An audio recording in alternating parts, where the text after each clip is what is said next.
रात्र 29वी. मोठा होण्यासाठी चोरी. आमच्या गावापासून काही थोड्या अंतरावर लाटवण म्हणून एक गाव आहे. तो फडक्यांचा गाव. तेथे फडके इनामदार अजून राहतात. हरिपंत फडके हे प्रसिद्ध सरदार त्यांच्यातीलच ते. आमच्या वडिलांचा व त्यांचा घरोबा असे. लाटवणचे बळवंतराव फडके वडिलांकडे नेहमी येत असत. आम्हा मुलांजवळ ते प्रेमाने गप्पा मारीत. त्यांना अहंकार नव्हता. फार साधे व भोळे होते. त्यांच्या बोटातील अंगठी काढून घेऊन मी लपवून ठेवीत असे. तेव्हा मला म्हणायचे, श्याम, तुला पाहिजे की काय अंगठी? त्यांनी असे विचारले म्हणजे ती मी माझ्या बोटात घालीत असे. परंतु एकाही बोटात ती बसत नसे. तीही खाली पडे. अरे जाडा हो जरा, मग बसेल होती, असे मग ते हसून म्हणावयाचे. मी दापोलीहून घरी आलो होतो. बळवंतराव व दुसरे कोणीतरी असे आमच्याकडे पाहुणे आलेले होते. दापोलीला मला वाचनाचा नाद लागला. परंतु चांगली पुस्तके मिळत नसत. दाभोळकर मंडळींची पुस्तके मी वाचित असे, परंतु काही समजत नसे. स्पेन्सरचे चरित्र मी वाचलेले थोडे मला आठवते. त्या सुमारास रामतीर्थांचे खंड भास्करपंत फडके काढू लागले होते. माझ्यावर या फडक्यांच्या लेखांचा फार परिणाम झालेला आहे. यांतील तेजस्वी, सोज्वळ, सावेश मराठी भाषा मला गुदगुल्या करी. ते भाग मी जणू पाठ केले होते. परंतु त्यावेळेस मला हे भाग मिळाले नाहीत. माझ्या कोणातरी आप्तांच्या घरी एक दिवस मी एक भाग पाहिला व तो मला फार आवडला. परंतु त्या गृहस्थांनी एकदम माझ्या हातातून तो घेतला व म्हणाले, तुला रे काय समजणार त्यात? मला वाईट वाटले. यांच्यापेक्षा मलाच तो भाग जास्त समजला असता. कारण मी सहृदय होतो. मी कवी हृदयाचा होतो. मायबापांनी माझी मनोभूमिका तयार केली होती. मराठीतील पोथ्या पुराणे वाचून माझे मन प्रेमळ व भक्तिमय, श्रद्धामय व भावमय झालेले होते. मला वाटले आपण भाग विकत घ्यावे. परंतु पैसे कोठून आणावयाचे? वर्गातील पुस्तकेही सारी मजजवळ नसत. इंग्रजी शिकत होतो, परंतु एकही कोश मजजवळ नव्हता. अंदाजाने मी शब्दांचे अर्थ काढून नेत असे. रामतीर्थांचे भाग आपणास पाहिजेतच असे मला वाटले. आमच्याकडे आलेल्या पाहुण्यांच्या खिशात पैसे होते. बऱ्याच नोटा होत्या. त्यातील एक लांबवावी असे मी ठरवले. दुसऱ्याचे पैसे चोरणे हे पाप होते. परंतु हे पाप करूनही पुस्तक वाचण्याचे पुण्य मिळवावे असे मला वाटले. माझ्या धाकट्या भावास मी श्लोक शिकवीत होतो. आसही तुझी फार लागली, दे नया निधे बुद्धी चांगली. बुद्धी चांगली देण्याबद्दल मी श्लोक शिकवीत होतो, परंतु चोरी करून बसलो होतो. माझे वडील व ते पाहुणे एकत्र बसले होते. पुन्हा पुन्हा त्यांनी नोटा मोजल्या. एक 5 रुपयांची नोट कमी. भाऊराव, 5 रुपये कमी भरतात, एक नोट नाही. ते पाहुणे म्हणाले, नीट पाहिल्यात का साऱ्या खिशातून? कोणाला दिली तर नाही? माझे श्लोक शिकवणे सारे थांबले. चोराला कोठली झोप? घरात आई जेवत होती. तिच्याजवळ जाऊन मी गप्पा मारीत बसलो. आई, तुला इतकासा भात कसा पुरेल? आज उरला नाही वाटते? मी विचारले. बाळ, इच्छा कोठे? 2 घास कसे तरी बळेच पोटात दवडावयाचे. 2 धंदे झाले पाहिजेत ना? पाणी उदक करता आले पाहिजे ना? तुम्ही कधी मोठे व्हाल इकडे लक्ष आहे सारे. आई म्हणाली. आई, मी खरेच मोठा होईन, पुष्कळ शिकेन, खूप वाचीन. मी म्हटले, शिक, पण चांगला हो. शिकलेले लोक बिघडतात म्हणून भीती वाटते. फार शिकला नाही, फार मोठे झाला नाही, तरी मनाने चांगले राहा. माझी मुले मोठी नसली तरी चालतील, परंतु गुणी असू देत, असे मी देवाला सांगत असते. आई म्हणाली, ती प्रेमळ, थोर माता किती गोड सांगत होती. माझ्या अशिक्षित आईला असे चांगले चांगले विचार कसे सांगता येत याचे मला आश्चर्य वाटे. महम्मदाला लोक म्हणत, तू देवाचा पैगंबर असशील तर चमत्कार करून दाखव. तेव्हा महम्मद म्हणाला, साऱ्या सृष्टीत चमत्कार आहेत, मी आणखी कशाला करू? समुद्रावरून तुमच्या लहान लहान नावा वाऱ्याने जातात, हा काय चमत्कार नाही? त्या अफाट सागराच्या वक्षस्थलावर निर्भयपणे त्या नाचतात, डोलतात, हा चमत्कार नाही का? रानात चरावयास गेलेली मुकी गुरे तुमच्या घरी प्रेमाने परत येतात, हा चमत्कार नाही का? वाळवंटात झुळझुळ झरे दिसावे, वाळवंटात मधुर अशी खजुरीची झाडे असावीत, हे चमत्कार नाहीत का? असे सांगत शेवटी महम्मद म्हणाला, माझ्यासारख्या एका अडाण्याच्या तोंडून तो कुराण वदवतो, हा चमत्कार नाही का? मित्रांनो, माझ्या आईच्या मुखातून तो कुराणच बोलवीत होता. कुराण म्हणजे पिळवटून निघालेली उद्धार. आई सुद्धा कळकळीनेच मला सांगत होती. हृदय पिळवटून निघालेलेच ते शब्द होते. हृदय गाभाऱ्यातील जी पवित्र शंकराची पिंडी, तिचाच तो ध्वनी होता. तिचे बोलणे माझी श्रुती स्मृती होती. मोठा नाही झालास तरी गुणी हो, थोर शब्द.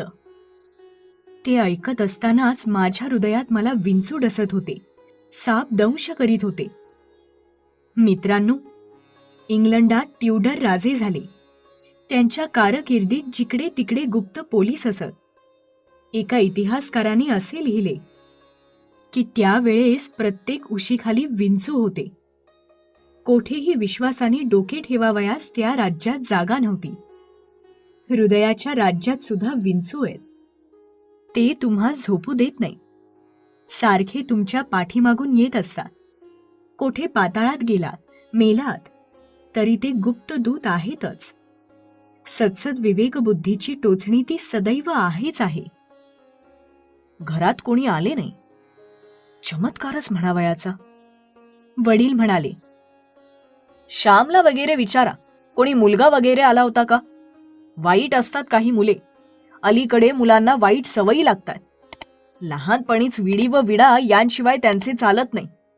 श्याम, अरे श्याम! बळवंतरावांनी हाक मारली. मी गेलो. काय? मी विचारले. बळवंतराव म्हणाले, श्याम, तुझा कोणी मित्र वगैरे आला होता का रे? एक नोट नाहीशी झालीये. मी म्हटले, नाही बुवा, मीच आज बाहेर खेळावयास गेलो होतो, संध्याकाळी आलो, कोणी आले नव्हते. वडील म्हणाले, श्याम, तू तर नाही घेतलीस? घेतली असलीस तर सांग. छे हो, तो कसा घेईल? बळवंतराव म्हणाले. आई हात धुवून आली. तिलाही सारा प्रकार कळला. वडिलांना चुटपुट लागली.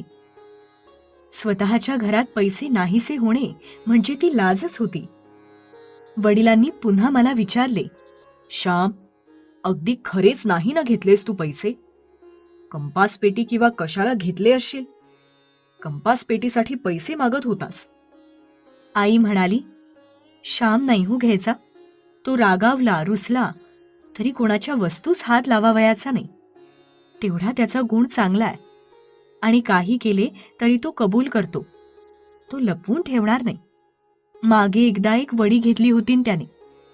तेव्हा विचारल्याबरोबर त्याने कबूल केले व म्हणाला, मी घेतली हो आई.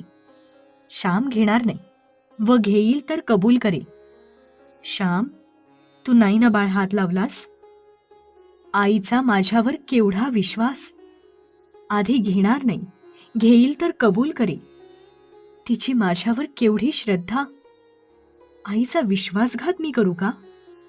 तुकारामाच्या एका अभंगात आहे, विश्वासाची धन्य जाती. ज्याच्यावर विश्वास टाकता येतो त्याची जात धन्य होय, ते लोक धन्य होत. माझा असत्याचा किल्ला ढासळला. आईच्या साध्या व श्रद्धामय शब्दांनी माझा किल्ला पडला, जमीनदोस्त झाला. माझ्या डोळ्यांतून पाणी येऊ लागले. त्या दुबळ्या अश्रूंनी पाप पर्वत पडला. श्याम, रडू नकोस. तू घेतलेस म्हणून का मी म्हटले? तू नाहीच घ्यायचास, मला माहितीच आहे. ओघे, असे आई म्हणाली. आईच्या शब्दांनी मी अधिकच विरघळलो. मी एकदम आईच्या जवळ गेलो व केविलवाणी रडत आईला म्हटले, आई, तुझ्या श्यामनेच ती नोट घेतलीये. ही घे ती नोट. आई. माझ्याने बोलवेना. आईला वाईट वाटले. माझा मुलगा घेणार नाही.